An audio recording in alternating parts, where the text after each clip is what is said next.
everybody, this is Claudia Manchanda, radical herbalist, and I was thinking about doing a series of plants that people have eaten during famine times in Europe, and also to talk about wild edibles, foraging, and also the epigenetics of famine.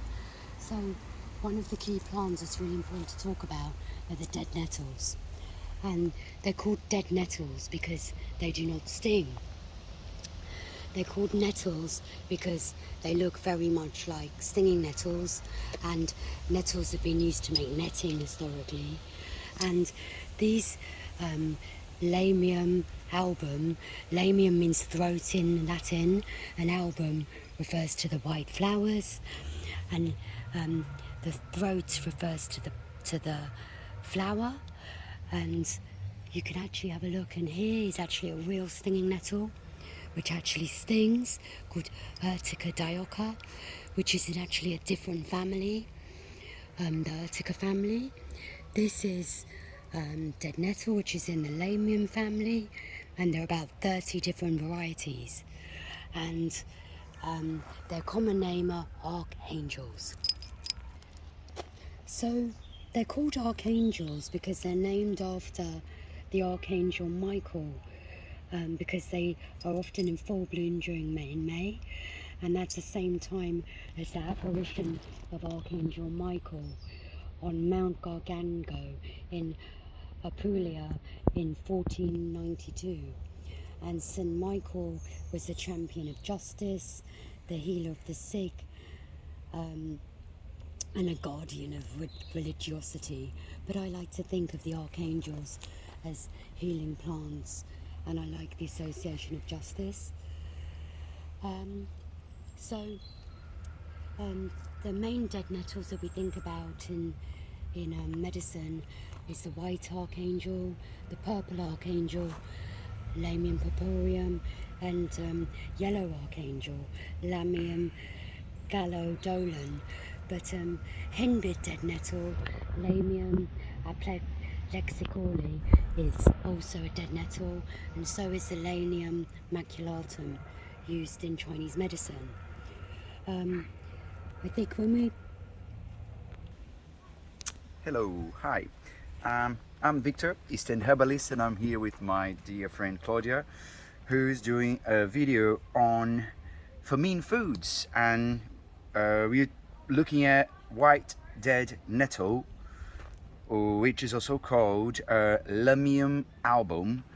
Lamium is from the Lamiaceae family, the mint family, and a classic way to identify this plant is by touching the stems, which has a squared shape.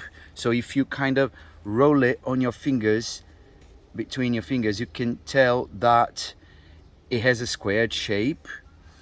And the leaves of white dead nettle, it has an oval shape, quite pointed, and with serrated margins.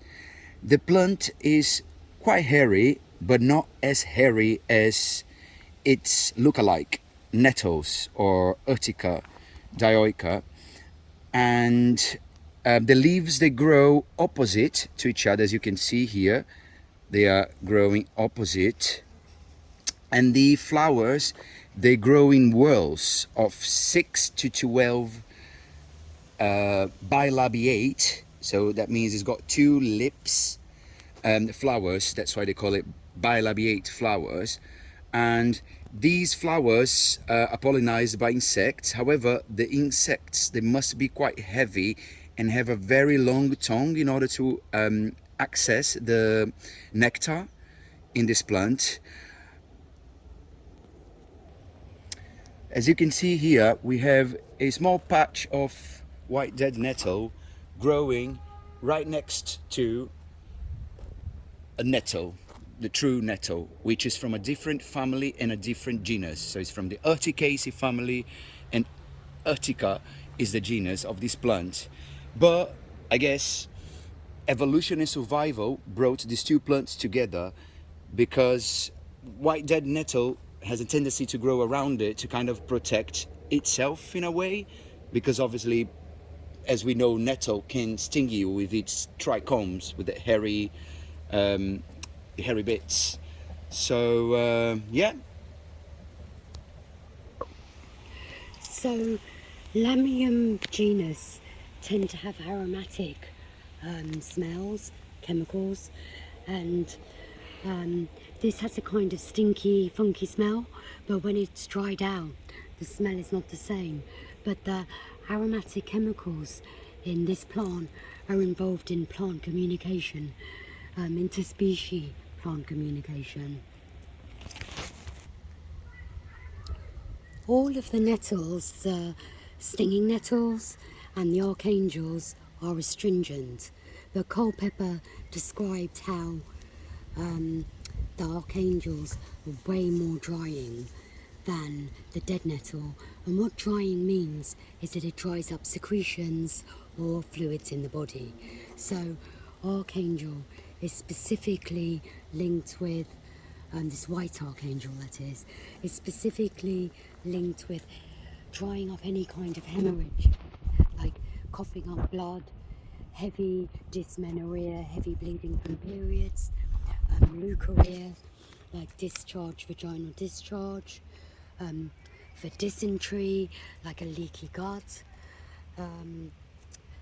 and purple dead nettle is more associated with secretions from the nose and the mouth, like hay fever and allergic rhinitis. But this plant could also be used for seasonal allergies. The yellow dead nettle tends to be used for pussy leak, like fluid leaking from yellow sores, traditionally like gangrene and STIs and fungated lesions.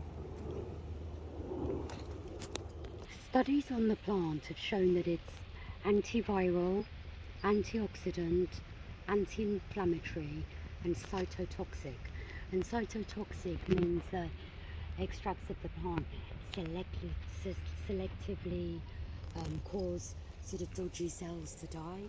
It's astringent, and astringent means it puckers loose tissue. So if people have got conditions where they're very dry, like they have vaginal atrophy or a very dry mouth, or they have dry eyes, then this isn't a herb you'd want to use. But you might want to use it if they had watering eyes, seasonal rhinitis, like overproduction of mucus. It's also helps with spasms, which is meant to be really good for period pains.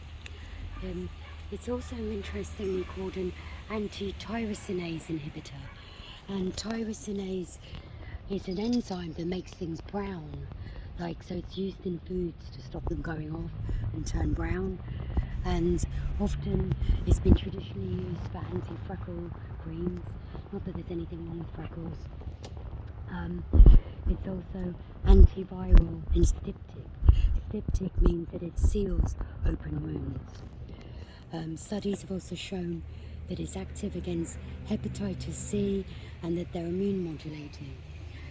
And as Vic said before, these nettles are often have been used in times of famine because they're abundant and they're very rich in vitamins and minerals, but they actually don't taste so great, so they're not used as pot herbs in everyday times.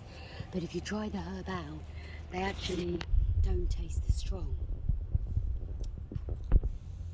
The radical herbalist Nicholas Culpeper said that archangels are somewhat hotter and drier than stinging nettles, and used with better success for stopping the hardness of the spleen.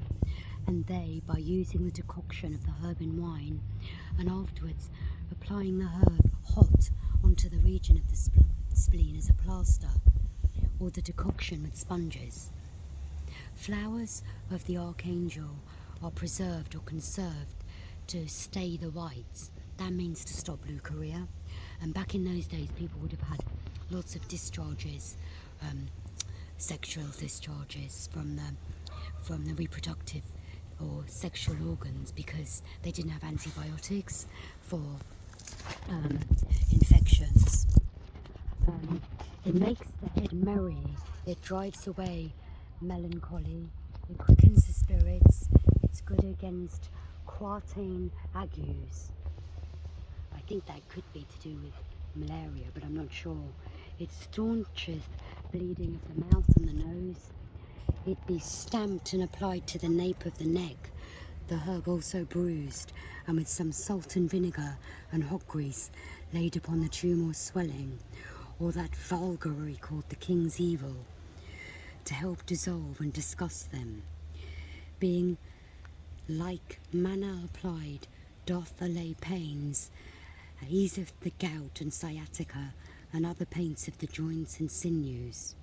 It draweth forth splinters, and such things gotten into flesh, and is very good against bruises and burnings. But the yellow archangel is the most commended for old, filthy, corrupt sores and ulcers. Yea, although they grow in hollow, they dissolve tumours.